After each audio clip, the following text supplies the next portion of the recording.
આગામી 48 કલાક વરસાદનું જોર વધી શકે છે। હવામાન શાસ્ત્રી અંબાલાલ પટેલે આગાહી કરી છે। કેટલાક વિસ્તારોમાં ભારે વરસાદ પડી શકે છે। ઉત્તર ગુજરાતમાં ભારે વરસાદ પડી શકે છે, જ્યારે અમદાવાદ, ગાંધીનગર સહિતના વિસ્તારોમાં વરસાદની આગાહી છે। 30 ઓક્ટોબર સુધી ગુજરાતમાં કમોસમી વરસાદનું જોર રહેશે। 18 નવેમ્બર પછી અરબ સાગરમાં એક ચક્રવાત તૈયાર થઈ રહ્યું છે। વરસાદી માહોલ વચ્ચે ઠંડીનું પ્રમાણ પણ વધશે।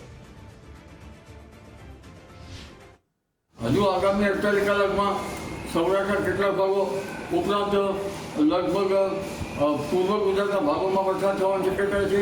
હજુ પણ પૂર્વ ગુજરાતના કેટલાક ભાગોમાં ભારે વરસાદ થવાની શક્યતા છે।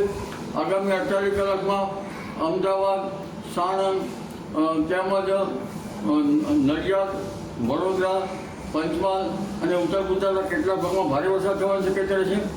અમદાવાદમાં કેટલાક ભાગમાં લગભગ આજ બપોર પછી હવામાનમાં પડતો આવે અને 48 કલાકમાં વરસાદ થવાની શક્યતા રહેશે।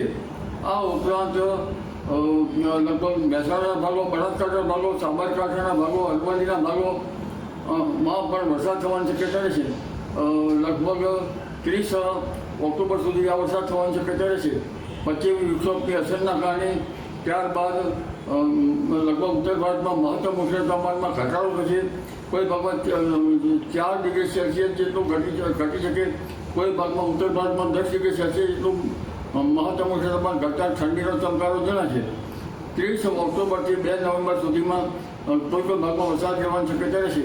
પુનઃ લગભગ તારીખ 4 થી 8 નવેમ્બરમાં પશ્ચિમ વિક્ષોભ આવશે અને નવેમ્બરની શરૂઆતમાં બંગાળ ઉપસાગરમાં હલચલ જોવા મળશે।